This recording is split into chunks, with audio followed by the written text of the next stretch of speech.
आज हम हैं सोनीपत में, जहां मोदी जी का जन्मदिन मनाया जा रहा है। जानने की कोशिश करते हैं कि उनका जन्मदिन किस तरह से मनाया जा रहा है।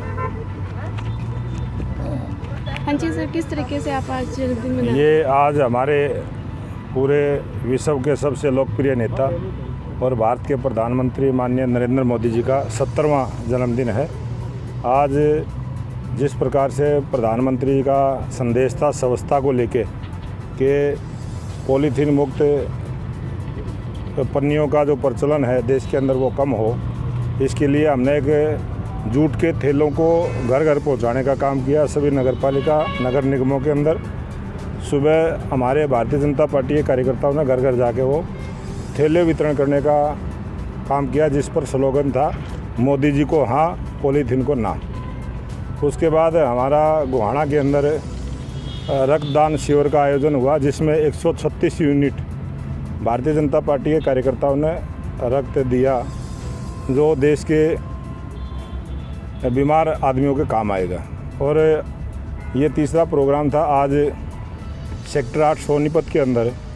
ये हुड्डा का जो लैंड पड़ी हुई थी, इस पे ग्रीन बेल्ट है, इसमें 70 त्रिवेणी लगाने का काम किया, क्योंकि आज 70वां जन्मदिन है।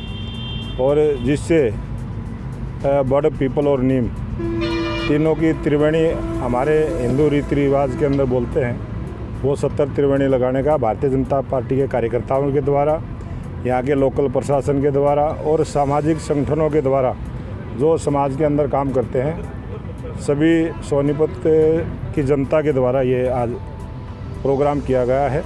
और ये इस प्रकार की बहुत अनूठी पहल सोनीपत ज़िला से शुरू हुई है, जिसमें आप स्वयं उपस्थित है, आपने देखा है। हाँ जी सर। यहाँ 70 त्रिवेणी लगाने का काम किया है। सर, आप राई हल्के से, जिसके ज़्यादातर गांव यमुना नदी के किनारे आते हैं, तो आपने वहाँ पे देखा होगा कि आए दिन कई कई घंटों का जाम लगा रहता है। तो आपने कहा था कि वहाँ पर सड़कें बनाने का काम शुरू होगा, उसके बारे में कुछ कहना चाहोगे आप?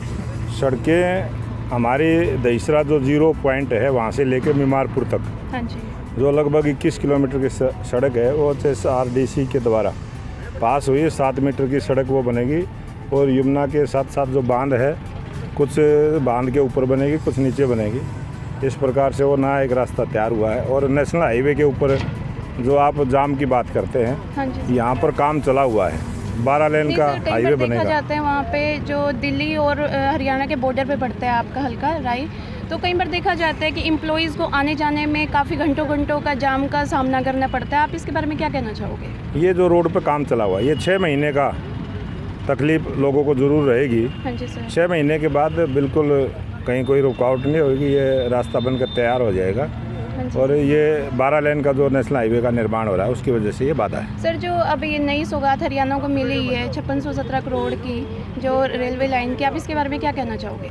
ये जो रेल कॉरिडोर की योजना जो प्रधानमंत्री नरेंद्र मोदी जी ने हरियाणा प्रदेश की जनता को अभी 2 दिन पहले दी है, हाँ जी सर, ये बहुत बड़ा काम किया है। इससे रेल की कनेक्टिविटी सीधी दिल्ली में ना जाके, हाँ जी, दिल्ली के बार वो ट्रेन जा सकती है। जो दिल्ली में ट्रेनों का आवागमन में कमी रहती थी, जो जाम लगता था, उससे निजात मिलेगी, लोगों को सुविधा मिलेगी। और इसके साथ साथ जो व्यापार का जो अपना, आप ये कहना चाहते हो इसमें रोजगार के साधन बढ़ेंगे? KMP के साथ साथ जो 5 बड़े शहर बसने हैं, अलग अलग तरीके से, जो सरकार की, हरियाणा सरकार की एक बहुत बड़ी योजना है, जिसमें बहुत सारे लोगों को रोज़गार मिलना है, बहुत सारे लोगों को व्यापार का एक नया रास्ता मिलना है।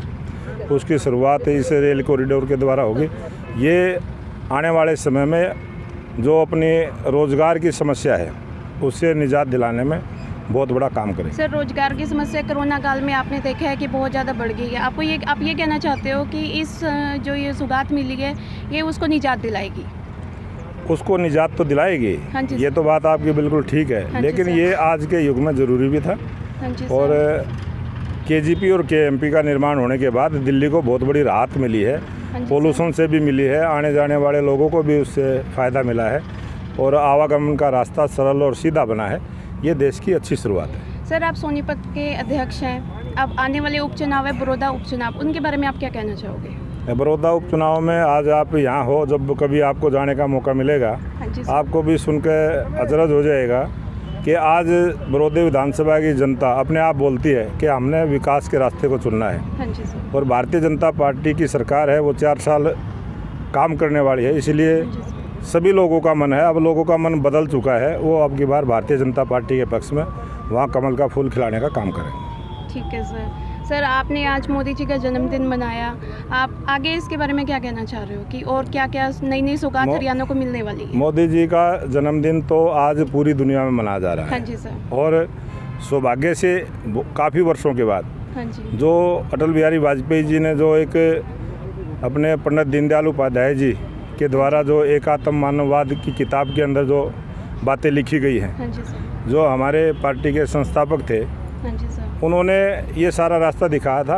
आप अगर उस किताब को पढ़ेंगे, हाँ जी। जो प्रधानमंत्री नरेंद्र मोदी जी की सरकार की योजनाएं हैं कि समाज के अंतिम व्यक्ति का उद्धार हो, हाँ जी सर। वो अंत्योदय योजना भारतीय जनता पार्टी की योजना है और उसी के तहत ये सरकार काम कर रही है। जब तक इस देश के कमज़ोर और गरीब और जो पिछड़ा हुआ समाज है उसका उद्धार नहीं होगा, तो वास्तव में हिंदुस्तान का उद्धार नहीं होगा।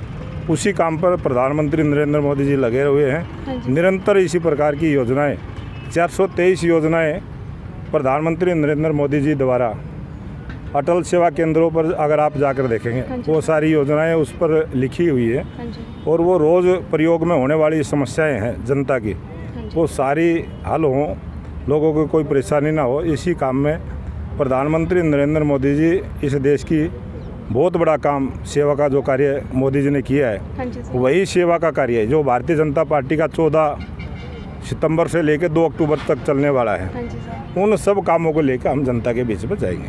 सर आपके जो यमुना नदी के किनारे पे जो किसानों को फ़ायदा होने वाला था, आप उसके बारे में क्या कहना चाहोगे?